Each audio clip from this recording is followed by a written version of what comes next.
I loved it as a kid, but I never thought it'd be something that I'd be doing full time, nearly as a job. I thought it was a hobby, and I sailed this boat 5 or 6 days a week for probably 15 years. It's a lot of time in the boat. It's brilliant as well because anyone can sail this boat. It's very simple. You know, it's from a complete beginner to an Olympic champion. It's kind of designed to be sailed by anyone and everyone. I'm a big believer that the sport should be, you know, if you want to do a sport, you should be able to do it and shouldn't be kind of hindered by the amount of costs. Sailing is the most open sport in the world. And what I mean by that is anything in sailing can happen. You need to be an absolute master of your environment. You need to be able to make decisions constantly. Sailing is a really challenging sport from a mental perspective. There's just so many variables to contend with. So you have the wind, the waves, the geographical landscape, your competitors, your own boat. All of these decisions affect what you do, and no matter how good you get at sailing, you will never complete it or master it. You can only get better at it. So you're never finished with the sport. You have the rest of your life. You're still learning. A lot of Irish people love the sea, love being close to the sea.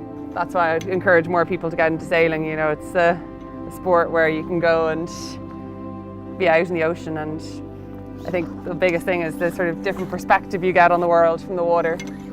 You know, you can just look in at, like today, we'll be able to look in at Dublin and see the city from a completely different perspective that so few people get to see.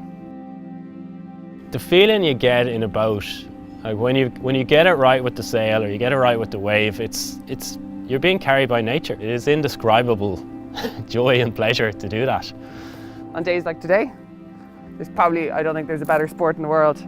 You definitely feel more alive and exhilarated from being around the ocean all the time. It's a changing challenge. It's always going to keep fascinating you. You know, you can stare at a fire and you can stare at the sea. It's the same thing. People's perception of sailing is, you know, gin palaces and, you know, going to Monaco and sitting on a yacht in the sunshine. But Olympic sailing and Olympic sailors are super athletes. Battling the elements, making a boat go fast, going in the right direction. It's hard enough when you've got a crew doing it in unison and working as a team. But in Annalise's instance, in a single-handed boat, you're doing all of those jobs by yourself. I think I'm definitely trying to work with the ocean. You know, you don't really have any control over it. You can't control the waves. But in a small boat like this, you've got a lot of control over it. I guess realise how lucky I am to be able to get out and get out in the water and sail and know how to do it.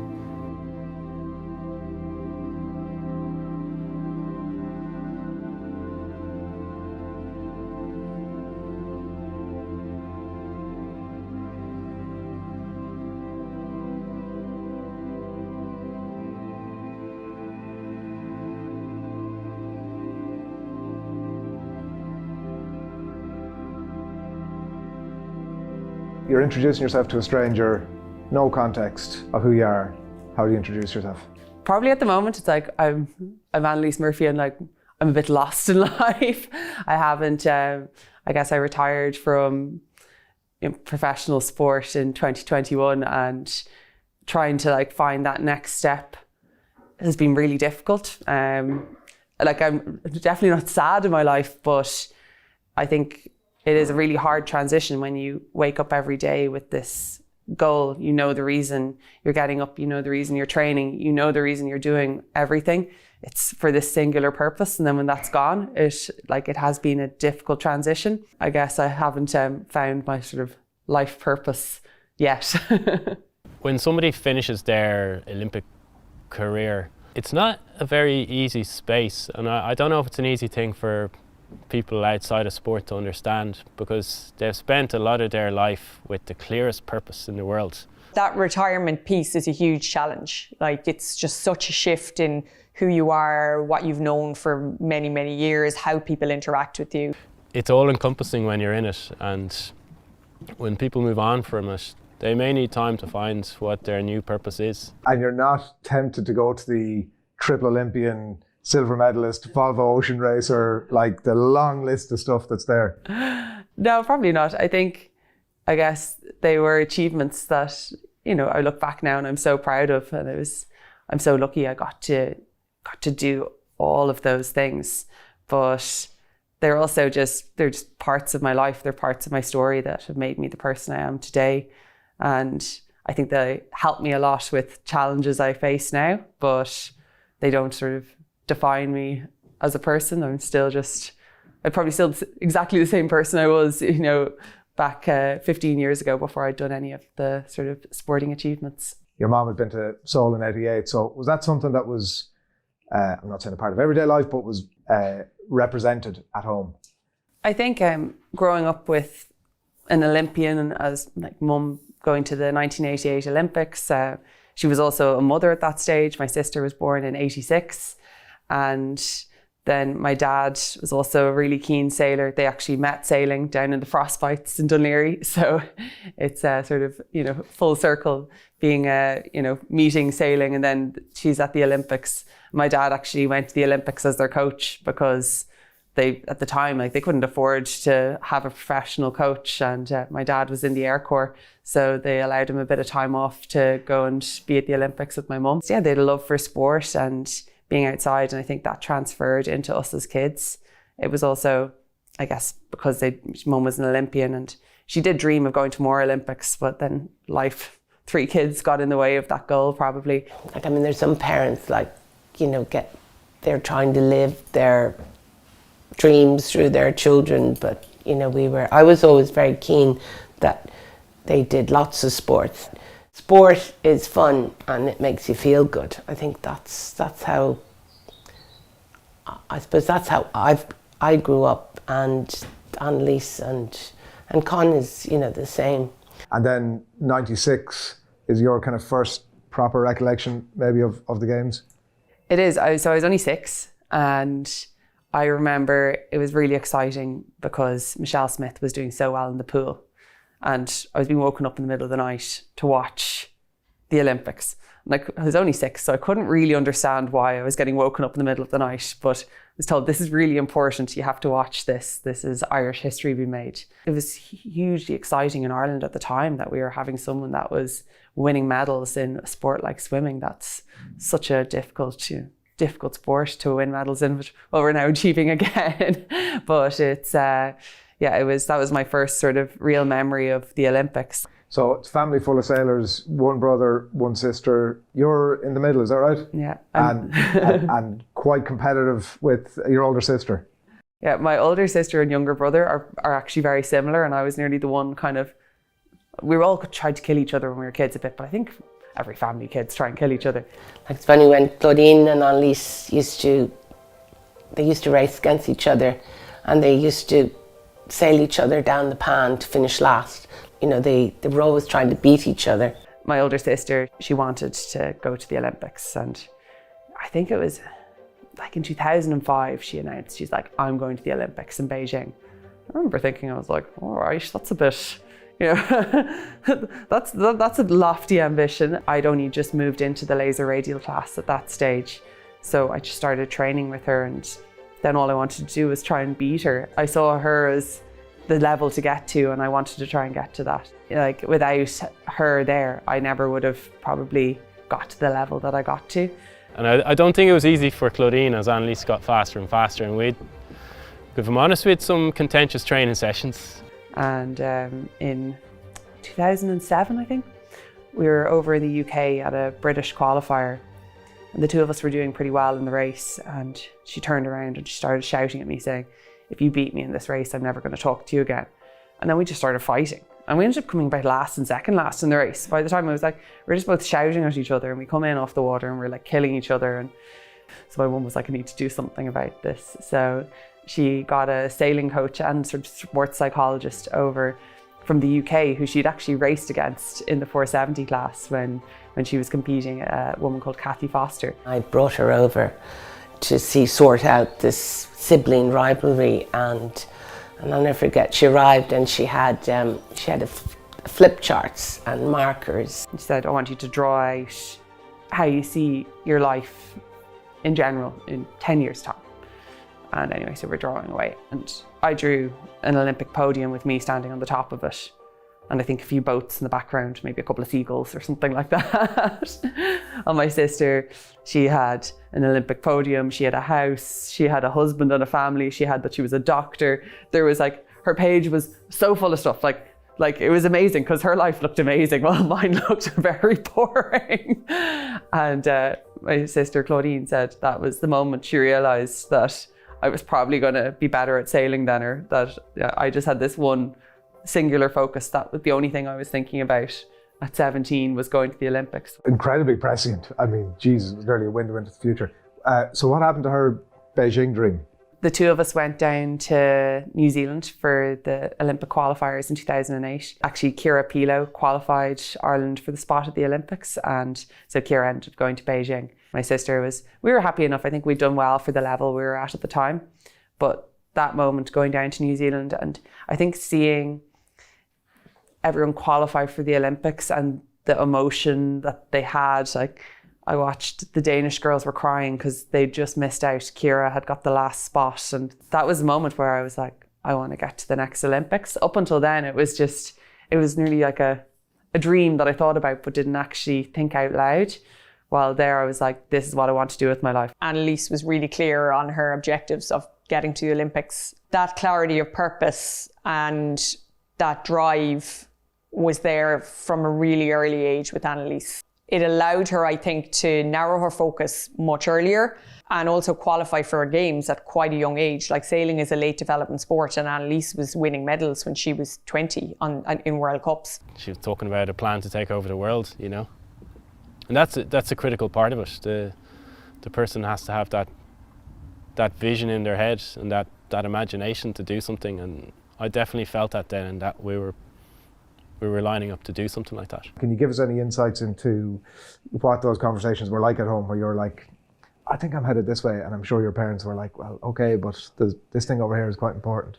The summer started out really well. I actually won my first big event. It was a Europa Cup in Holland, which was completely unexpected. I didn't think I'd win an event. I didn't even know I'd won it until the last day.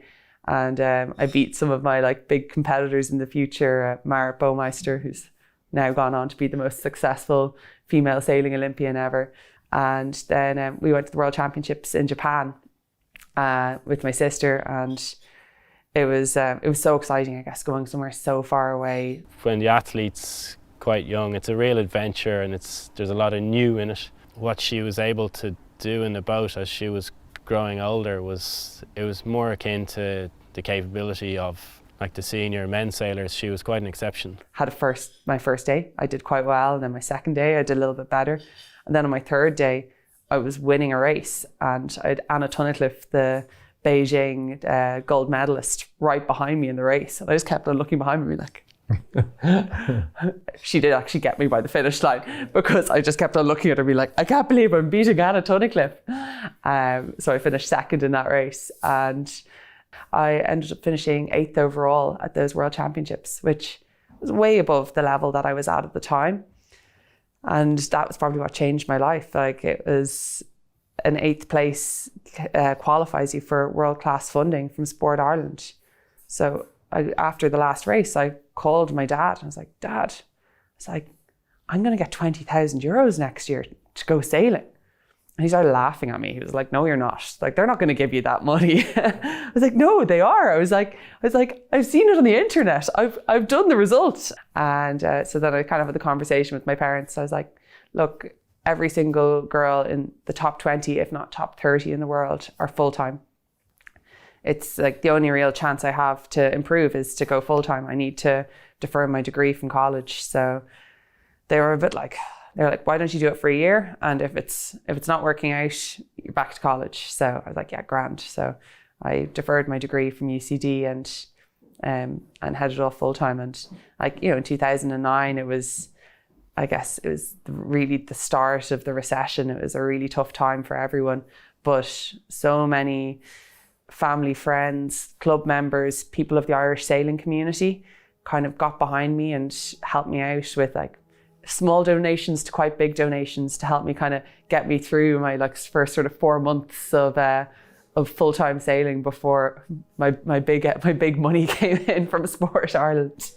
To take a bit of a tangent, what would you say is the podium of the lowest moments of your career?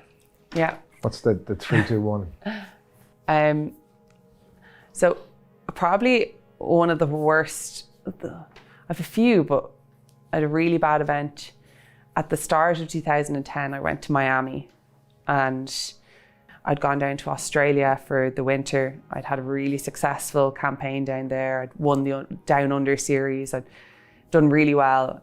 And then I went to Miami with kind of all this confidence that I'm actually one of the best in the world now. I had a bad first race, and I completely blew up, and I just had, from that moment on, every race was just bad. I just did badly throughout the event. And when you say blew up, what does that mean? You start to lose confidence in yourself, and then the harder you try, the worse you end up doing. She was really fast, really good at getting in positions of being ahead of the fleet and up at the top. And then she would make the most simple, basic errors that like a beginner on a sailing course would make, like she'd fall off the boat or capsize with hardly any wind. And a lot of that was just concentration and I guess managing your emotions or your nerves when you're in the lead. It was just this horrible week where I'd gone to Miami expecting so much, and I'd say I finished 5th last in the event. Like it was. And was there a moment that led to that loss of confidence almost? What was it? It just spiraled so quickly. Yeah. It went from being that I was on this super high level of confidence to I'd one bad race and I lost all my confidence. And it was probably a problem that I had throughout the rest of my career, was it would take me so much to build my confidence up, and I could so easily lose it and then think that I was the worst in the world. But that event, even though it was probably like one of my lowest points, it was also a huge turning point for me as well, because I realized I had to start working with Kate, my sports psychologist, again. Then I guess that pivots to one of my best moments was 1 year later in Miami. I was terrified of going to Miami again because I'd had such a bad experience there. But Kate Kirby came with me this time, and we went to the event. And I had a completely different event. I sailed really well through the event, and I think I had such low expectations because I was like, anything better than last is going to be good here. And I just sailed well throughout the event, and I ended up finishing 4th overall, which at the time was my best result at a World Cup. So, sometimes your worst things transfer into your best. As she became more consistent, she was also better at dealing with the highs and lows because they were less extreme. Like her bad races were less bad, but she also was able to kind of recover better because she knew she had the talent, the speed, the ability, the tactical awareness to just turn it around in the next race. So as her confidence grew, her ability to roll with the punches definitely increased. The Tokyo Olympics is still probably my biggest disappointment. Really? I went there with so much expectation of myself and what I could do, and then I completely underperformed. Like I just let myself get it. Even beforehand, looking back on it, I was like, I want to have won the Olympic gold medal before the medal races even happened, which is the most stupid thing to think ever. Like, sailing is a consistency sport. It's about having lots of okay races and maybe good races. That's how you win Olympic medals, which is how I'd done it in Rio and how I'd come so close to winning a medal in London. I had such a great opportunity. I was sailing so well. I was doing so many things really good, and I didn't perform. And I thought that I was older and wiser and was able to deal with pressure better. But the reality is, even as you get older and wiser, you still have the same things that have, held you back at other moments in your career are going to come up again in big pressure moments. And if you don't have the right ways of dealing with them, you aren't going to be able to deal with it. And Tokyo didn't lend itself to that. Like Kate, my sports psychologist, she wasn't able to be down at the sailing venue because of the strict COVID rules. She was up in the Olympic Village. So I didn't have her. Well, in London and Rio, she was living with me. So I had someone to be like, stop thinking like that. That was probably where I missed out on, you know, not having someone to keep me in check when I was letting my mind sort of run away from me. In terms of 2012, your interview straight away afterwards, you said, I think I'll always feel disappointed for the rest of my life. I'll always look back on what I could have done differently. 12 years on now, the bit of maturity that you talk about obviously comes into the picture. How it informed success later in your career obviously might have been an aspect of that too. But how often do you think about that? Do you still foster those regrets about it? Do you think that was just part of my story? I think it's definitely part of my story, and I'm able to look back on it and go, part of me thinks I wouldn't have won a medal in Rio if I'd won a medal in London. I might have just been satisfied with that. Like, maybe I wouldn't have gone to the lengths that I went to in Rio to be in the best possible shape. But then I also still look back on it with kind of nightmares, because I know how close I was to winning an Olympic gold medal, and I know how rare those opportunities are in life. She kind of came in under the radar in London, like had never been tipped as a medal contender really, and just came out of the blocks absolutely flying. And I wasn't surprised by it, because she had performed consistently that year and she knew Weymouth well and the conditions suited her. But we were all probably out of our depth when it came to being ready for a medal race and contending for a medal. The Olympic regatta started really well. She won the first 4 races of the Olympic regatta. I don't know if that's been done by somebody else. You know, it's somewhere there in the history of starts to an Olympics. I mean, in hindsight, I think maybe that was where, you know, the pressure of you know, the media, and I think she just got really nervous. She was only 21, so you know, she was quite young going to an Olympic Games. I didn't perform badly. I was just unfortunate that 3 other women I was racing against also performed. Probably, like 4 of us performed at an excellent level, and that was kind of hard to take. I think it's part of the disappointment is, like in 2011, I finished 3rd at the World Cup event at the Olympic venue, and then just going into the Olympics, I just had this speed edge on everyone. I was faster, and when you're faster, you look like you're a genius, but maybe I wasn't a genius at all. I was just going faster than everyone. But then you start to think, like, how am I winning all these races? Like, and you tighten up a bit and you start overthinking. Instead of just making a split-second decision and just going with it, you're thinking about it for a couple of seconds, and it's those sort of hesitations are what mean that you actually end up back a bit in the race and suddenly you aren't at the front finding it as easy. Like Rory will say it now that I was inconsolable. But that's because it meant so much to me. And I do sometimes think, like, you know, it needs, probably sport does need to mean that much to you to want to put in the work and the effort to do well in it. Annalise was so sad, like, you know, she cried all the way in, and I think I actually didn't know, I actually felt sick. You know, I just thought, this is just like, it was so close as well, you know. What I could say to Annalise then, I was thanking her. I was thanking her for the adventure, for, you know, years of hard work. You know, a lot of the time you're asking somebody to do something that's very difficult. What they have to do is very hard.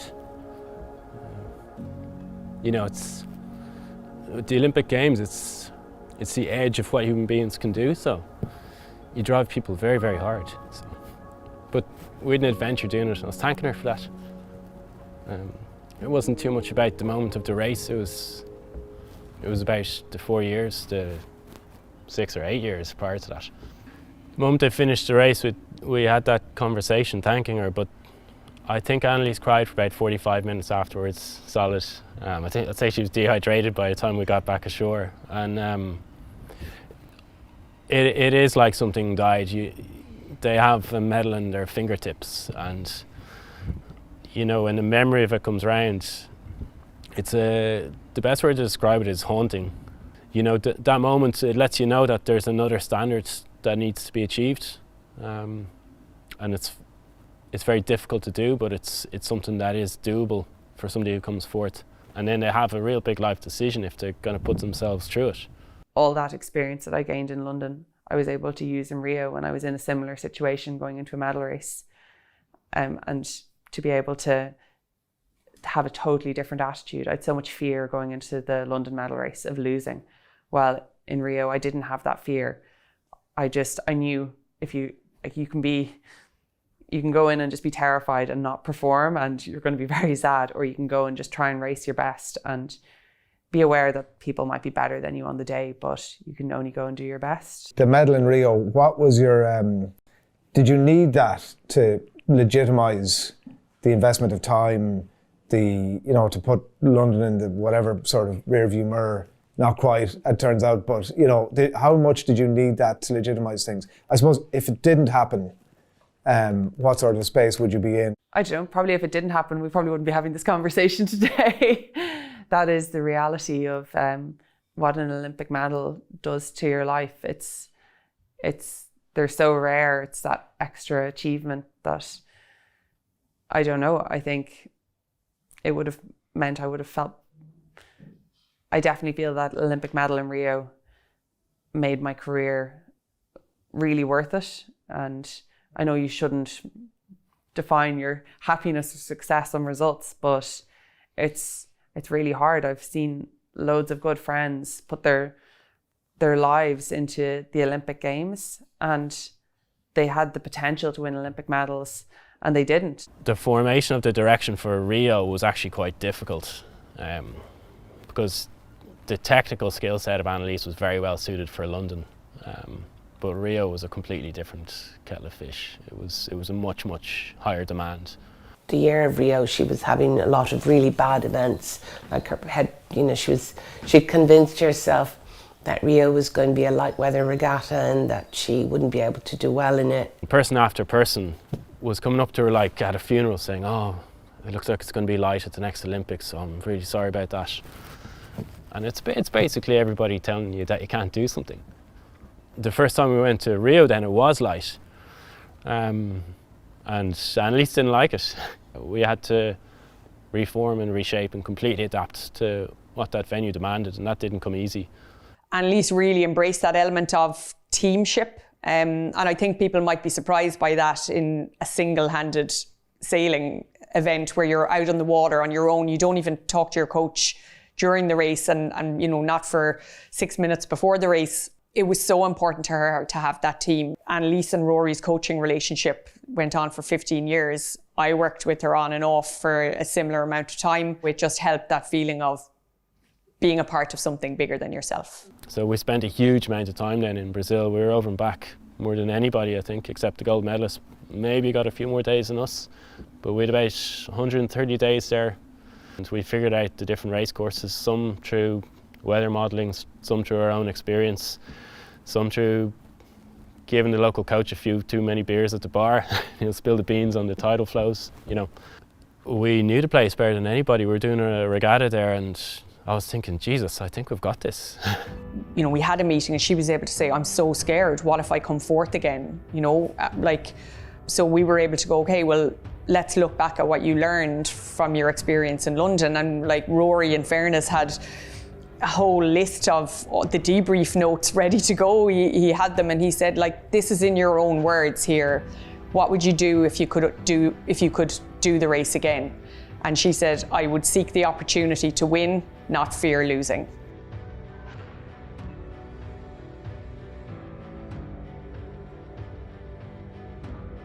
The podium in Rio I was so happy and so relieved, because I think that is when you do actually finally achieve something, it's that sense of relief that I've actually done it and no one can take it away from me. Well, up until that point, particularly in sailing, our competitions are so long, they go on for 6 days. Every day there's a chance for you just to throw it all away.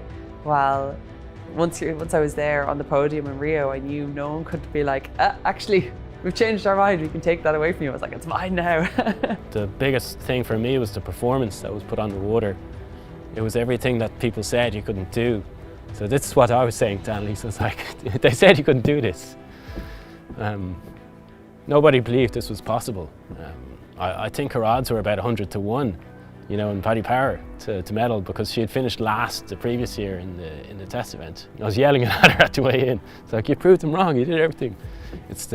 For a coach, it's the performance, because that's all the work, that's the skills, that's what you're trying to get them to achieve. So what was put out on the water there was, you know, it was exceptional. It was that edge of what a human can do, you know. You know, we've won medals in Ireland, and I don't think people really appreciate how difficult they are to get, you know. Especially in a little country like Ireland. The budget that they have in England for sailing is the budget of all our sports. You know, and the same goes like for their cycling teams. Like, there's just so much money invested into, you know, their Olympic performance sports. We actually do punch above our weight for the size of country that we are. Coming to a greater awareness of what it takes to be a medalist at world level, when they learn that, they also recognise the amount of self-interested decisions that entails. And it is a thing athletes struggle with. They struggle with, you know, missing important milestones in their friends' and families' lives. They struggle with, you know, being the one who dictates family plans, family holidays, all those kinds of things. I do think that's the personality that you end up having as a successful sports person, is you are kind of ruthless and quite selfish. You don't mean to be, but like, I look back on it and I try and not be a selfish person, but I think the only reason that I probably got my success is because I am kind of selfish. To say like, oh yeah, you know, anyone who's an Olympic champion isn't selfish.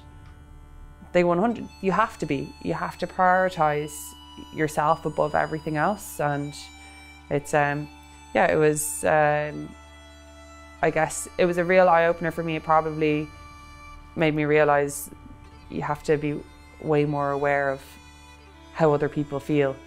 You know, I just presumed everyone had the same brain as me, and that's not the case at all.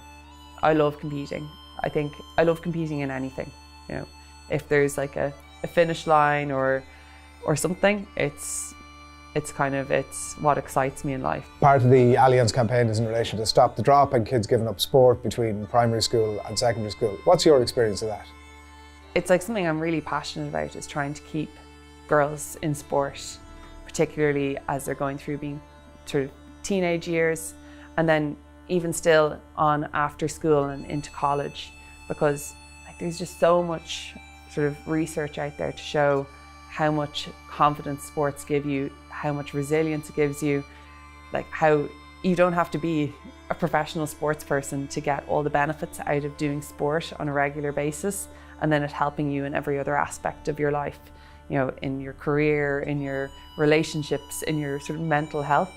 It's really, really important, and it's you know, it's trying to, I guess, keep sport fun for girls and keep encouraging them to stay in it, which is hard. Like, it's generally, I don't really know like that many boys that drop out of sports when they're teenagers. Generally, they start taking up more sports or putting more time into it.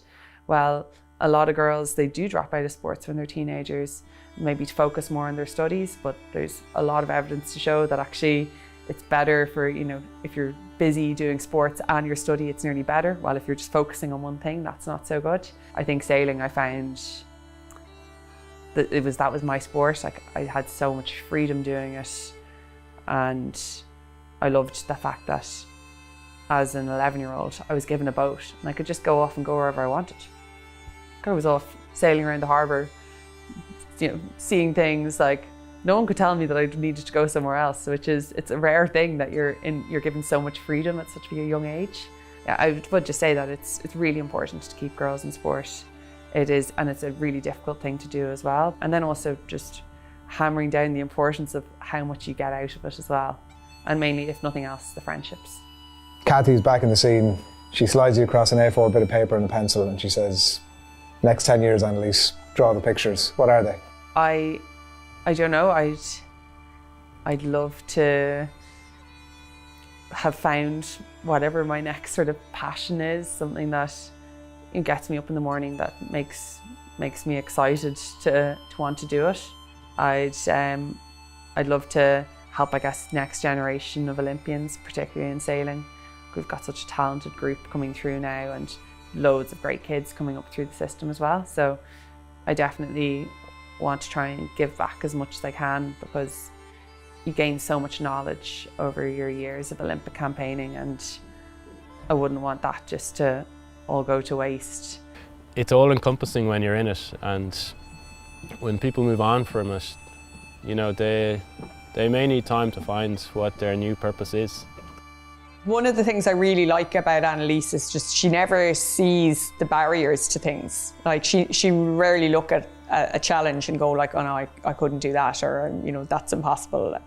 So I just don't think it's in her nature to just settle and live this life of kind of certainty and I don't know, relative predictability. I think she always likes to see what's possible.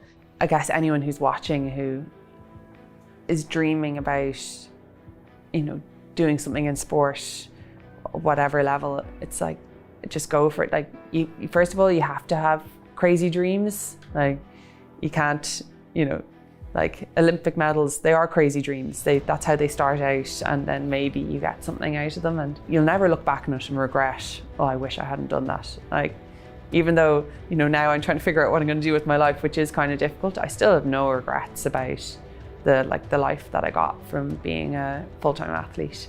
Just give it a go. Like, you'll never regret it. And even if it doesn't work out over a few years, what you'll have gained from trying it is going to make you be very successful in whatever you do later on in life.